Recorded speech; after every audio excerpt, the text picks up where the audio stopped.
समाचारों के इस भाग के प्रायोजक हैं गौतम बाली मेकअप स्टूडियो और एकेडमी सेक्टर 1 चन्नी हिम्मत जम्मू। द न्यूज नाउ देखने वाले सभी दर्शकों को अर्षा वासुदेव का नमस्कार। सबसे पहले नजर डालते हैं दिन भर की अहम सुर्खियों पर। भारत की राष्ट्रपति द्रौपदी मुर्मू ने न्यायमूर्ति अली मोहम्मद मागरे को जम्मू कश्मीर और लद्दाख की अदालत का मुख्य न्यायाधीश नियुक्त किया। उपराज्यपाल मनोज सिन्हा और केंद्रीय मत्स्य पालन मंत्री पशुपालन पुरुषोत्तम रूपाला ने जम्मू कश्मीर में पशुधन क्षेत्र के लिए एक सहायता कार्यक्रम शुरू किया। राष्ट्रीय बजरंग दल द्वारा सरकार की डिपार्टमेंटल स्टोर्स पर बियर और अन्य रेडी टू ड्रिंक आरटीडी पेय पदार्थों को बेचने की नीति का किया विरोध प्रदर्शन। जम्मू के बठिंडी समेत विभिन्न जगहों पर एनआईए का छापा, आतंकी फंडिंग मामले में हो रही है जांच। बायोमेट्रिक हाजिरी आदेश के खिलाफ आरक्षित श्रेणी के कर्मचारियों का प्रदर्शन, तबादले की मांग दोहराई। अब समाचार विस्तार से। भारत की राष्ट्रपति द्रौपदी मुर्मू ने न्यायमूर्ति अली मोहम्मद मागरे को जम्मू कश्मीर और लद्दाख की अदालत का मुख्य न्यायाधीश नियुक्त किया। साथ ही राष्ट्रपति ने राजस्थान के मौजूदा मुख्य न्यायाधीश पंकज मित्तल उच्च न्यायालय के स्थानांतरण का आदेश दिया। केंद्रीय मत्स्य पालन पशुपालन और डेयरी मंत्री पुरुषोत्तम रूपाला और उपराज्यपाल मनोज सिन्हा ने मोबाइल पशु चिकित्सा इकाई को हरी झंडी दिखाई, जो जम्मू कश्मीर को पशुधन के कल्याण के लिए सुविधा शुरू करने वाला केंद्र शासित प्रदेश में पहला बनाता है। के लिए भारत सरकार के पशुपालन विभाग और अर्बन डेवलपमेंट विभाग के सहयोग से ये हेल्प करके एक नया इनिशिएटिव आज लॉन्च किया गया। यह हेल्प के जरिए पशु सखियों को पशुओं के सारवार के लिए, उसको संभालने के लिए, उसका संरक्षण करने के लिए ट्रेनिंग देकर तैयार किया जाएगा, जिसके जरिए वो वैक्सीनेशन के लिए, आर्टिफिशियल इंसेमिनेशन के लिए और छोटी मोटी सहायता करने के लिए वो काबिज हो। इस प्रकार की ट्रेनिंग देकर पशु सखियों को जोड़ने का और ट्रेनिंग देने का एक प्रोग्राम है, ए हेल्प के नाम से उसको आज लॉन्च किया है। लेफ्टिनेंट गवर्नर श्रीमान मनोज सिन्हा जी और वरिष्ठ अधिकारी हमारे सभी मौजूद थे। पशु सखियाँ और पशुपालकों के बीच में इनको आज लॉन्च किया गया। और दूसरा, हमारे प्रधानमंत्री जी की ओर से समग्र देश के पशुपालकों को जो अनूठी भेंट दी गई है वो है मोबाइल वेटरनरी यूनिट। वो एक चलता फिरता अस्पताल है, उसको आज यहाँ लॉन्च किए हैं। 25 मोबाइल यूनिट अपने इस टेरिटरी के लिए, 25 यहाँ सेंटर से चलेगा घाटी में और 25 जम्मू क्षेत्र में चलेंगे, उनको भी आज लॉन्च किया है। तो ये दो बहुत ही महत्वपूर्ण विषय के लॉन्च करने के इस कार्यक्रम में हम इधर आए थे और यहाँ के प्रशासन ने और ख़ास करके लेफ्टिनेंट गवर्नर श्री मनोज सिन्हा जी ने बहुत ही सटीकता से ये किया। और मुझे बताते हुए खुशी है कि मोबाइल वेटरनरी यूनिट शुरू करने वाला हमारे देश की कई यूनियन टेरिटरीज हैं, उसमें जम्मू एंड कश्मीर ये पहला यूनियन टेरिटरी बना है जहाँ मोबाइल वेटरनरी। राष्ट्रीय बजरंग दल द्वारा सरकार की डिपार्टमेंटल स्टोर्स पर बियर और अन्य रेडी टू ड्रिंक आरटीडी पेय पदार्थों को बेचने की नीति पर विरोध प्रदर्शन किया गया। वहीं युवाओं ने भी इसका विरोध किया और इसे खारिज करने की मांग की। सरकार ने खुलवाया तब भी हमने विरोध किया, लेकिन मंदिरों के शहर जो नाम है जम्मू का, उसको चेंज करने का काम जो है इस सरकार ने किया है। अब एक नया ऑर्डर कि डिपार्टमेंटल स्टोरों के अंदर रेडी टू ड्रिंक, जिसमें बियर है, शैंपेन है, रेड वाइन है, इस प्रकार की कई नशे वाली वस्तुएं जो है वो वहां पर मिलेंगी और लोग जो है सरेआम बैठकर जो है वो नशा करेंगे। हम ऐसा नहीं होने देंगे। हम सरकार को आज चेतावनी देने के लिए यहां पर आए हैं कि यहां माता वैष्णो देवी जो है वो वास करती है, यह बावे वाली माता है, यह स्थान तीर्थ स्थल है, यह जो जम्मू है यह मंदिरों का शहर है। यहाँ हर गली के अंदर 2-2, 3-3 मंदिर पाए जाते हैं, लेकिन उन मंदिरों के अस्तित्व को खत्म करने का काम जो है वो ये सरकार कर रही है। यहाँ पर नशे के अड्डे खोलकर, या दिल्ली और पारन की तर्ज पर यहाँ पर इस प्रकार से जो है एक नशा जो है वो खुलेआम बेचने का काम जो है सरकार केवल अपने फायदे के लिए कर रही है। सरकार लोगों की तरफ नहीं देख रही। जो युवा नशे की ओर अग्रसर है उनका नशा छुड़ाने की ओर नहीं, नशे का और ज्यादा प्रचार करने का काम जो है वो ये सरकार कर रही है। राकेश जी, क्या यही बदलता हुआ जम्मू कश्मीर है? राकेश जी, क्या यही बदलता हुआ जम्मू कश्मीर है? देखिए, बिल्कुल ये अपना खजाना भरने के लिए सरकार लोगों की जिंदगी से खेलने का काम कर रही है, युवाओं की जिंदगी से खेलने का काम कर रही है। ये कहां से बदलता हुआ जम्मू है? अरे डेवलपमेंट के नाम पर हम अपना अस्तित्व खोएंगे क्या? हम अपने धर्म को खोएंगे क्या? जो यहाँ पर मंदिरों के शहर के नाम से जम्मू जाना जाता है, क्या हम इस अस्तित्व को खोने की ओर जा रहे हैं? सरकार इसको कहीं ना कहीं मंदिरों के शहर के नाम को खत्म करने की ओर लगी हुई है, जिसको अब खत्म नहीं होने दिया जाएगा। सरकार का कहना है कि इससे टूरिस्ट आएगा, टूरिस्ट के जरिए रेवेन्यू आएगा। देखिए, रेवेन्यू के चक्कर में आप ये हमारा अस्तित्व कश्मीर घाटी में कार्यरत जम्मू के आरक्षित श्रेणी के कर्मचारियों ने आज प्रेस क्लब के बाहर प्रदर्शन किया। उन्होंने जम्मू में ट्रांसफर किए जाने की मांग को जोर शोर से उठाया। साथ ही घाटी में कर्मचारियों के लिए जारी किए गए बायोमेट्रिक हाजिरी अनिवार्य वाले आदेश का विरोध किया। प्रदर्शनकारियों ने कहा कि घाटी में लक्षित हत्याओं के बाद बने हालातों के चलते वह जम्मू में तबादले की मांग कर रहे हैं। वे 1 जून से जम्मू में लगातार अपनी मांग को उजागर कर रहे हैं। आज 4 महीने से ज्यादा समय बीत गया है। उन्होंने आश्वासन दिया गया कि इसके लिए कमेटी बनाई गई, लेकिन कमेटी ने क्या रिपोर्ट दी, इस पर अब तक कोई जवाब उन्हें नहीं मिला है। और बड़े अफसोस के साथ कहना पड़ रहा है कि 2.5 महीना बीत जाने के बाद अब भी वो ट्रांसफर पर्ची की जो रिपोर्ट है वो पब्लिक डोमेन में नहीं आई हुई है। और इसीलिए आपके माध्यम से कहना चाहते हैं, आईजी साहब को ये निवेदन करना चाहते हैं और भाजपा के अध्यक्ष श्री देवेंद्र रैना जी को कि जो वादा आपने किया हमारे साथ कि जल्द से जल्द जो है ये उस कमेटी की जो रिपोर्ट है वो पब्लिक डोमेन में आएगी और साथ में लागू होनी चाहिए, हो जाएगी। और आपके माध्यम से ये भी कहना चाहते हैं कि अगर 4 दिन पहले बीजेपी के अध्यक्ष श्री देवेंद्र रैना जी हमारे बीच पहुंचे, 4 महीने के बाद ही सही हमारे दर्द को, हमारी पीड़ा को जो है साझा करने के लिए, और उन्होंने जो है हमें फिर एक बार जो है आश्वासन दिया कि जो है मैं खुद इंटरव्यू करूंगा इस मसले में, क्यों रिपोर्ट जो है पब्लिक डोमेन में नहीं आ रही है। तो हम आपके माध्यम से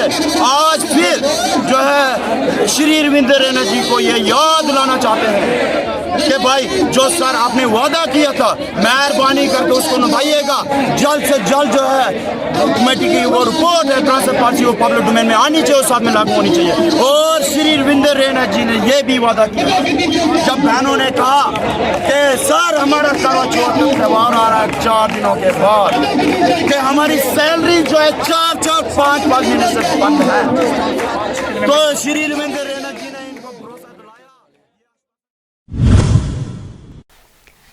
जम्मू शहर के बठिंडी समेत दोनों संभागों में अलग अलग जगहों पर राष्ट्रीय जांच एजेंसी ने आज छापेमारी की है। बताया जा रहा है कि आतंकी फंडिंग के मामले में ये कार्रवाई की गई है। जम्मू शहर के बटिंडी, जिला राजौरी, पुंछ के मेंढर, कश्मीर संभाग के जिला शोपियां, श्रीनगर, बांदीपोरा, पुलवामा में एजेंसी की टीमों ने सुरक्षा बलों के साथ दबिश दी है। इन जगहों पर एजेंसी की कार्रवाई की गई है। मौसम ने ली फिर एक बार करवट, गर्मी से लोगों को मिली निजात। वहीं जम्मू कश्मीर के अलग अलग जिलों में तेज बारिश हुई, जिसके चलते तापमान में गिरावट देखने को मिली। जिले में डेंगू के मामलों ने वर्ष 2021 का रिकॉर्ड तोड़ दिया है। शुक्रवार शाम तक इनकी संख्या 119 हो गई। इसी के साथ स्वास्थ्य विभाग की डेंगू को रोकने की मौसम से पहले ही शुरू की गई कोशिशें विफल साबित हुई।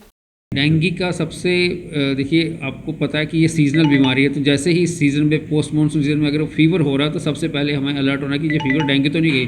तो इसके लिए जो टेस्ट करवाना बहुत ज़रूरी है, जांच करवाना ज़रूरी है। आम क्या होता है कि हमें 1-2 दिन बुखार हुआ, हम खुद ही टैबलेट लेके किसी से पूछ के या कोई रिश्तेदार से पूछ के वो दवाई खा लेते हैं और सेल्फ मेडिकेशन करते हैं, लेकिन ये बहुत ही गलत है और ये इवन कई कंडीशंस में ये किसी की जान भी ले सकता है ऐसी कंडीशन में, क्योंकि जब तक आप उसको डायग्नोज नहीं करवाएंगे उसको ट्रीटमेंट कैसे चलेगा। तो टेस्टिंग बहुत ज़रूरी है। आपको अगर बुखार है और ख़ास करके इन महीनों में जब मानसून के बाद, तो आप तुरंत नियरेस्ट हॉस्पिटल में जाएं, वहाँ पे अपने खून की जांच कराएं। और जांच जो है वो निःशुल्क होती है डेंगू टेस्टिंग की, मैं पहले बता चुका हूँ। तो इसलिए पहले टेस्ट कराना बहुत ज़रूरी है। और इनकेस अगर डेंगू पॉजिटिव पाया जाता है तो घबराने की कोई बात नहीं है। इसमें जो है रिकवरी रेट अच्छा है हमारा। अभी भी मैं आपको बताऊंगा कि हमारे जितने मैक्सिमम पेशेंट्स हैं जो घर में ही एज ओपीडी ही ट्रीटमेंट हो रही है, हॉस्पिटलाइजेशन बड़ी कम हो रही है।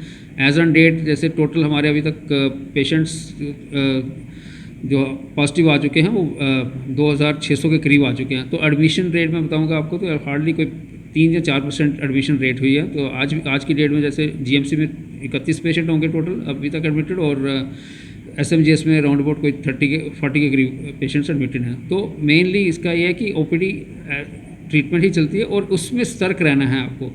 उसमें आपको देखना है कि अगर पेशेंट अगर खाना नहीं खा पा रहा है, उसको वॉमिटिंग हो रही है, जहाँ उसकी कमज़ोरी ज़्यादा हो रही है, तो उसको तुरंत नियरेस्ट हॉस्पिटल में जाके चेकअप करवाएं, और ताकि वहाँ पे आपके टेस्टिंग भी हो सके और आपका मॉनिटरिंग अच्छी तरह से हो सके। और इसमें आउटकम तभी अच्छी होगी अगर हम जल्दी से जल्दी हॉस्पिटल में पहुँच जाएंगे। कश्मीर अपनी खूबसूरती के लिए दुनिया भर में जाना जाता है। खूबसूरती ऐसी की नजर ना हटे, ऐसी कुछ खूबसूरत है डल झील। झील पर लगने वाला बाजार तो दुनिया भर के लोगों को आकर्षण का केंद्र बना रहता है। वैसे तो डल झील को प्राचीन संस्कृति की पुस्तकों में महासरित के नाम से जाना जाता है, लेकिन इसे और भी दूसरे उपनामों से जैसे श्रीनगर का गहना, फूलों का झील, कश्मीर के मुकुट का गहना इत्यादि से भी जाना जाता है। ये झील लगभग 18 वर्ग किलोमीटर के क्षेत्रफल में फैला है। इस झील के किनारे मुगलकालीन ऐतिहासिक बगीचे जैसे शालीमार बाग, निशात बाग इत्यादि स्थित हैं। आज टीएनएन की टीम ने खूबसूरत डल झील का दौरा किया और कश्मीर में आए सैलानियों से भी बात की। तो आइए दिखाते हैं आपको क्या कहना है उनका। ये जन्नत है इंडिया का।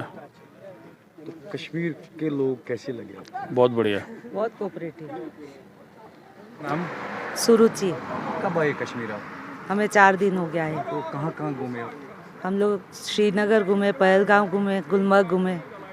तो कश्मीर के लोग कैसे लगे? बहुत कोऑपरेटिव है, बहुत डिसेंट लोग हैं यहाँ के लोग। बहुत अच्छा आनंद आया हमें घूम के। यहाँ के टूरिस्ट प्लेस जो है कितने अच्छे हैं? टूरिस्ट प्लेस तो बहुत अच्छे हैं, थोड़ी साफ सफाई की ज़रूरत है। यहाँ पर बहुत एंजॉय किया हमने। Weather is not favourable now because अभी पतझड़ है काइंड ऑफ, बट बहुत एंजॉय किया हमने। एंड यहाँ के लोग बहुत कोऑपरेटिव, बहुत अच्छे लोग हैं and very safe place, nothing to worry. And we loved Dal Lake as well as Gulmarg, everywhere we enjoy. हमने पहले श्रीनगर में घूमे, यहाँ पे लोकल साइट सीइंग किए, शंकराचार्य जी के मंदिर घूमे। फिर वहाँ से नेक्स्ट हम पहलगाम गए। पहलगाम में हम 2 दिन वहाँ पे रुके। फिर वहाँ से हम गए गुलमर्ग देखे। फिर वहाँ से सोनमार्ग गए और लास्ट में हाउस बोट कल आए और फिर आज हम वापस जा रहे हैं। यहाँ के साइट सीन्स कैसे लगे आपको? साइट सीन एकदम नेचुरल ब्यूटी है। इंडिया में ऐसा ब्यूटी इतना नेचुरल कहीं पे नहीं है। ये जगह को बोलते हैं paradise on earth. In true sense ये पैराडाइज ऑन अर्थ है, ये जन्नत है। तो यहाँ के लोग भगवान महावीर विकलांग सहायता समिति के सहयोग से भारतीय सेना द्वारा चिनार 9 जवान क्लब बारामूला में मुफ्त कृत्रिम अंग फिटिंग शिविर का किया गया आयोजन। पीएनओ में भगवान महावीर विकलांग सहायता समिति जो हमारा वर्ल्ड का सबसे बड़ा लार्जेस्ट एनजीओ है। ये एनजीओ हमारा देश में नहीं बल्कि विदेशों में भी फ्री ऑफ कॉस्ट सभी दिव्यांगों को विभिन्न प्रकार के कृत्रिम उपकरण मुहैया करवाता है।